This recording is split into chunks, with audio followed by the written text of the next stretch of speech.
মিষ্টি দই খেতে আমি বরাবর ভীষণই ভালোবাসি। তবে আজ আমি আপনাদের একেবারে নতুন একটা দারুণ স্বাদের সরদই বানানো দেখাবো। এই দই অন্য যেকোনো মিষ্টি দইয়ের থেকে খেতে অনেক বেশি ভালো হয়। বাড়িতে আপনারাও বানিয়ে দেখতে পারেন, আমার মতন আপনাদেরও সবার প্রিয় এই সরদই হয়ে যাবে। খেতে ভীষণ ভালো হয়, দেখেই বোঝা যাচ্ছে স্বাদ কতটা হবে। স্বাদে একেবারে ভরপুর। দেখতে যেমন সুন্দর, খেতে তার থেকে অনেক বেশি ভালো হয়।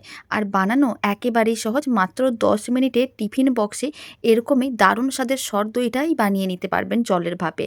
কোনো রকম ঝামেলা থাকবে না। প্রথমে নিতে হবে একটা কড়াই। কড়াইয়ের মধ্যে অল্প করে একটু জল দিয়ে দিতে হবে। তারপরে দিয়ে দিতে হবে প্যাকেট দুধ। আমি এখানে প্যাকেট দুধ নিয়েছি, আপনারা যে কোনো ধরনের দুধ নিতে পারেন। এখানে আমি ৫০০ ml দুটো প্যাকেট দুধ নিয়েছি, মোট ১ লিটার আমি দুধ দিয়ে দিলাম। আর অল্প একটু জল দিয়ে দুধটা দিলে দুধটা কড়াইয়ের নিচে আটকে যায় না। এতে দইটা বানানোর সময় দুধটা যখন কড়াইয়ের নিচে আটকে যাবে না, খেতেও ভালো লাগবে। ফ্লেমটা মিডিয়াম টু হাইতে করে দিলাম। এখন দুধটা খুব ভালো করে গরম করে নিতে হবে। এইভাবে কিন্তু একটু নাড়াচাড়া করে নিতে হবে, যাতে সমস্ত কিছু মানে জলটা যে দিয়েছিলাম দুধের সঙ্গে মিশে যায়। প্রায় ২ থেকে ৩ মিনিট মিডিয়াম টু হাই ফ্লেমে এইভাবেই রেখে দিয়েছিলাম। আপনারা দেখুন দুধটা খুব ভালো করে গরম করা হয়ে গেছে। মানে দুধটা খুব ভালো করে একবার ফুটিয়ে নিলেই তার মানে বুঝে নিতে হবে দুধটা খুব সুন্দরভাবে রেডি আছে, মানে দুধটা কেটে যাবে না। তাই খুব ভালো করে প্রথমে দুধটা গরম করে দেখে নিতে হবে ঠিকঠাক আছে কিনা। এখন ফ্লেমটা একেবারেই লোতে করে দিয়েছি। আর আমি অল্প করে একটু গুঁড়ো দুধ দিয়ে দিলাম। মেজারিং কাপের হাফ কাপ গুঁড়ো দুধ দিয়ে দিলাম। গুঁড়ো দুধ দেওয়ার কারণে অনেক তাড়াতাড়ি দইয়ের মিশ্রণটা রেডি হয়ে যাবে, কারণ দুধটা অনেক তাড়াতাড়ি ঘন হয়ে যাবে। গুঁড়ো দুধ দিতে না চাইলে নাও দিতে পারেন। লো ফ্লেমে গুঁড়ো দুধটা খুব ভালো করে মিশিয়ে নিতে হবে। খুব ভালো করে মেশানো হয়ে গেছে, এখন ফ্লেমটা মিডিয়ামেই আছে। এখন এইভাবেই কিন্তু একবার ভালো করে মিশিয়ে নেওয়ার পরে মিডিয়াম ফ্লেমে কিছুক্ষণ রেখে দিতে হবে। আপনারা দেখবেন দুধের ওপরে একটা সর চলে আসবে। ১ মিনিট অন্তরই দেখতে পাবেন একটা করে সর জমা হয়ে যাচ্ছে, মানে উপরের স্তরটা একটা সর হয়ে যাবে। তারপরে ফ্লেমটা মিডিয়াম টু লোতে করে এইভাবে রেখে দিতে হবে। আর এই সরটাকে এক সাইডে করে দিতে হবে। যেহেতু দুধটা এখন খুব বেশি ঘন হয়নি, তাই সরটাও কিন্তু ঘন না, এইভাবে পাতলা সর থাকবে।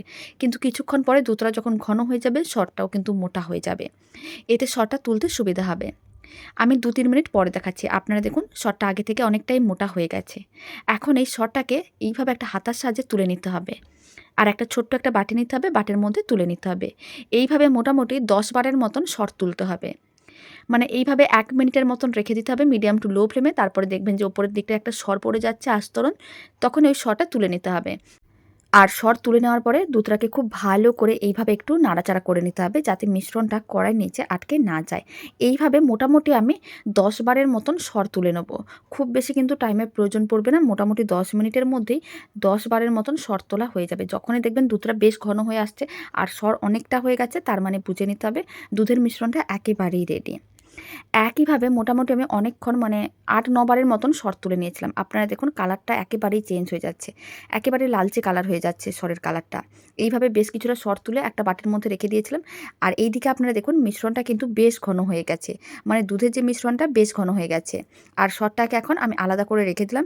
এখন দুধের মিশ্রণটাকে একবার ভালো করে মিশিয়ে নিতে হবে। আর ওই দুধের মিশ্রণের মধ্যে কিছু, কিছু সর আছে। কারণ পুরো সরটা তো তোলা যায় না। তাই দুধের মধ্যে কিছুটা সর থেকে গেছে। খুব ভালো করে মানে কড়াইয়ের চারিদিকেও কিন্তু অনেকটা সর আটকে থাকে, সেইগুলোকেও ভালো করে নিয়ে নিতে হবে। তারপরে এর মধ্যে দিতে হবে ৫০ গ্রামের মতন চিনি। চিনি খুব বেশি দেওয়ার দরকার নেই, কারণ সর দই খুব বেশি মিষ্টি হলে খেতে ভালো লাগবে না। একেবারে হালকা মিষ্টি হলে সর দইটা খেতে অনেক বেশি ভালো লাগে। খুব ভালো করে চিনিটা মিশিয়ে নিতে হবে আর মেল্ট হওয়ার জন্য অপেক্ষা করতে হবে। তার জন্য ফ্লেমটা মিডিয়াম টু হাইতে করে দিচ্ছি। এতে চিনিগুলো মেল্ট হয়ে যাবে তাড়াতাড়ি।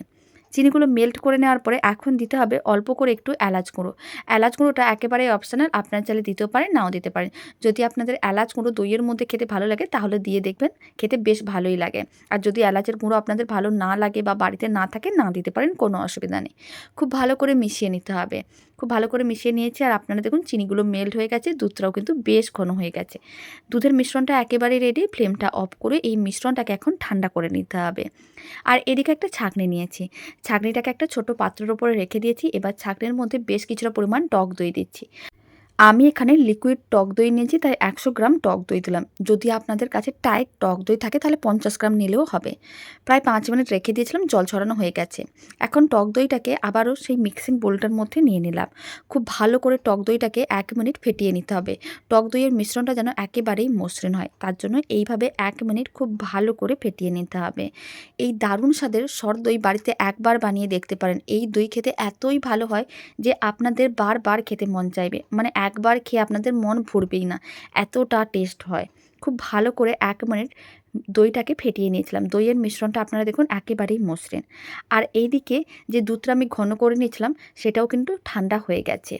এখন এইভাবে একটু নাড়াচাড়া করে নিলাম যাতে সমস্ত কিছু ভালো করে মিশে যায়।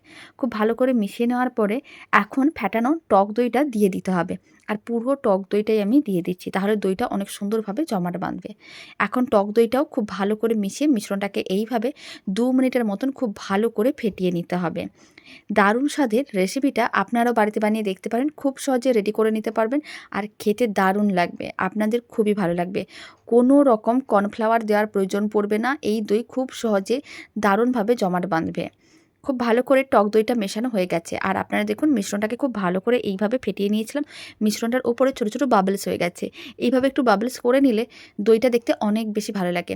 এখন আমি বাটির মধ্যে যে সরটা রেডি করে রেখেছিলাম, মানে তুলে রেখেছিলাম, সেখান থেকে বেশ কিছুটা পরিমাণ সর দিয়ে দিলাম আর অল্প একটু সর আলাদা করে রেখেছি। দই বসানোর সময় ওপরে ছড়িয়ে দেবো, এতে দেখতে ভালো লাগবে। এবার সরটা এইভাবে আলতো করে মিশিয়ে নিতে হবে। পুরো এইভাবে একেবারে মসৃণ করে মেশানোর দরকার নেই, এইভাবে একটু মিশিয়ে দিলে সরটা ভেতরে ভেতরে থাকবে, দেখতেও ভালো লাগবে, খেতেও ভালো লাগবে। খুব ভালো করে মেশানো হয়ে গেছে, দইয়ের মিশ্রণ একেবারেই রেডি। এখন একটা টিফিন বক্স নিয়েছি, টিফিন বক্সের মধ্যে পুরো দইয়ের মিশ্রণটা দিয়ে দিতে হবে, সমস্ত মিশ্রণটা দিয়ে দিতে হবে। আর বাকি যে সরটা আমি আলাদা করে রেখেছিলাম সেই সরটা নিয়ে এইভাবে মিশ্রণটার উপরে দিয়ে দেবো। এতে দইটা দেখতে দারুণ লাগবে আর খেতে তো দারুণ লাগবে, বাড়িতে বানালেই বুঝতে পারবেন। আর বাড়িতে বানালে আমাকে কমেন্ট বক্সে জানাতে একেবারেই ভুলবেন না খেয়ে আপনাদের কেমন লাগলো। আশা করি খুব ভালো লাগবে। এই দারুণ স্বাদের সর দই আমি যাকেই বানিয়ে খাইয়েছি সেই বলেছে খুবই ভালো আর রেসিপি জানতে চেয়েছে, তাই আপনারাও বানিয়ে দেখতে পারেন, আপনাদেরও খুবই ভালো লাগবে। সর দইটা এইভাবে কিন্তু রেডি করতে হবে, দেখতেও ভালো লাগবে। এখন টিফিন বক্সের ঢাকনাটা ভালো করে বন্ধ করে দিতে হবে।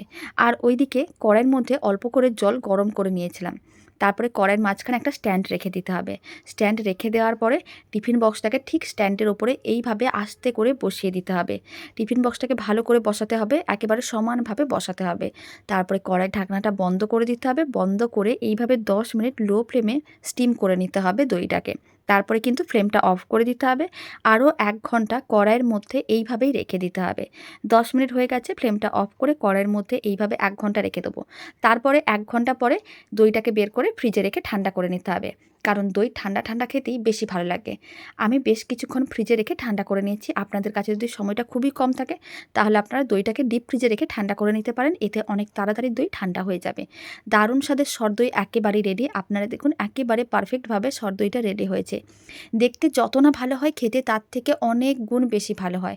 আপনারা বাড়িতে বানিয়ে দেখতে পারেন, আশা করি খুবই ভালো লাগবে আপনাদের। আর বারবার বানাতে মন চাইবে, এই দই আপনাদের কাছে সবার সেরা হয়ে যাবে। এখন দইটা কেটে দেখাচ্ছি, আপনারা দেখুন সরগুলো এইভাবে থাকবে দইয়ের মধ্যে, এতে দারুণ লাগবে খেতে। সর দইয়ের রেসিপিটা শেষ পর্যন্ত দেখার জন্য অসংখ্য ধন্যবাদ। আর ভালো লেগে থাকলে আপনারা যদি ফেসবুক থেকে রেসিপিটা দেখছেন পেজটিকে ফলো করে নেওয়ার অনুরোধ রইল। ইউটিউব থেকে দেখলে চ্যানেলটি সাবস্ক্রাইব করে নেওয়ার অনুরোধ রইল।